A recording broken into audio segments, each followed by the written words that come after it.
You've probably heard the name the Dunky Route. It's one of the most dangerous, most illicit journeys on the entire planet.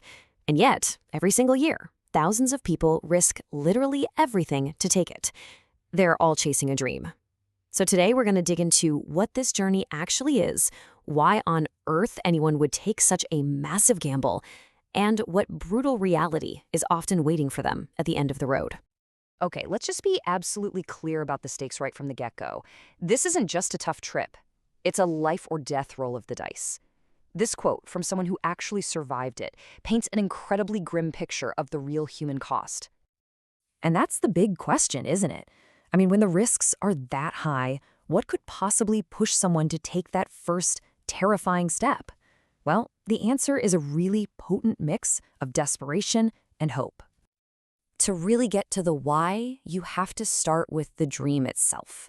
For so many people, the idea of a life in another country isn't just some casual ambition. No, it's seen as the only way out, the only possible path to a real future. A really helpful way to understand this decision is to think about push and pull factors. It's a simple idea, but it's super powerful. Basically, push factors are all the bad things shoving someone out of their home country, while pull factors are like these powerful magnets drawing them toward a new one. And when you put these two side by side, wow, the contrast is it's jarring. The push factors are absolutely crushing. You've got poverty, no jobs, no opportunities, basically a dead end. But the pull factors, they're almost mythical. The promise of higher wages, a better life, that whole Western dream. For some, just getting that NRI status, that's non-resident Indian, is this huge symbol that you finally made it. But the path connecting that dream to reality, well, it's a complete nightmare. Let's actually look at the journey itself, because this is where all that hope crashes head-on into a horrifying ordeal. So, what exactly is the Dunky Route? Well, the name actually comes from a Punjabi idiom, dunky, which means to hop from place to place. And honestly, it's a pretty fitting name for this brutal, multi-country, illegal trek that's run by smugglers. And make no mistake, this is not a fringe issue. The sheer scale is just mind-blowing. In the 2023 fiscal year alone, almost 97,000 Indians were caught trying to cross into the U.S. illegally. That is a record-breaking number, and it just screams to the level of desperation that's fueling this whole thing. So the journey usually kicks off with an agent, a smuggler selling this beautiful picture of a perfect future. Migrants are flown to summer in Latin America, a place with easy visa rules. But from that point on, the real horror show begins. The biggest test is something called the Darien Gap, a completely lawless 97-kilometer jungle filled with wild animals, dangerous rivers, and ruthless criminal gangs. And if you survive that, you still have to face a grueling trek up through Central America to even get to the U.S. border. And the price tag on this gamble? It's staggering. We're talking 30 to 40 lakh rupees. That's somewhere in the ballpark of 35 to 50,000 US dollars. Families will sell their land, they'll take on these crippling loans.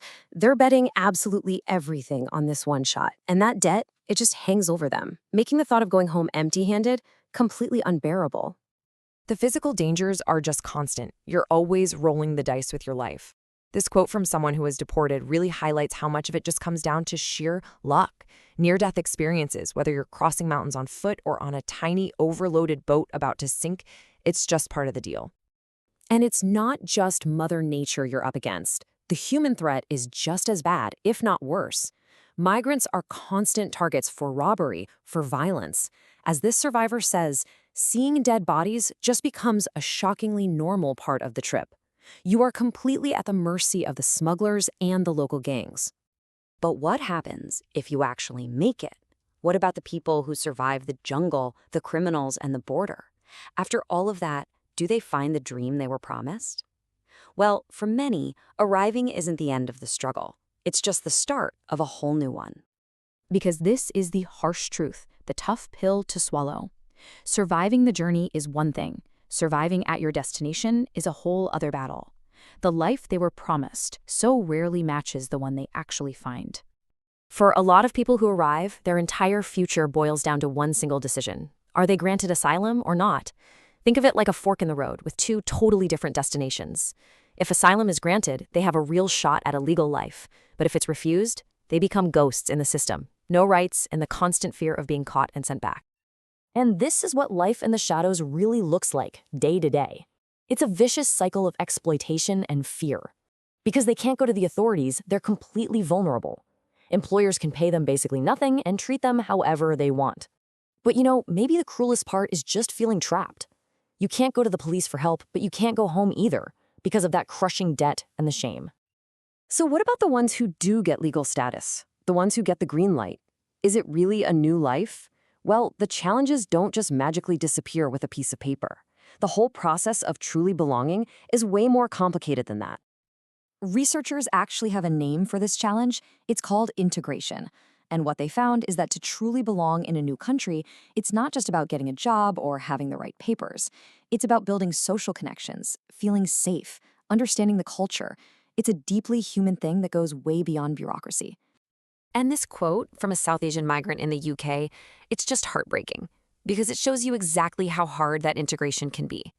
Even when you do everything right, even when your kids seem fully assimilated on the surface, these deep-seated barriers like discrimination can stop you from ever truly feeling like you belong.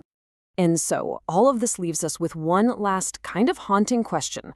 After all the debt, all the danger, all the disappointment, when people risk everything for a dream, only to find a whole new struggle waiting for them on the other side, what happens to the dream itself?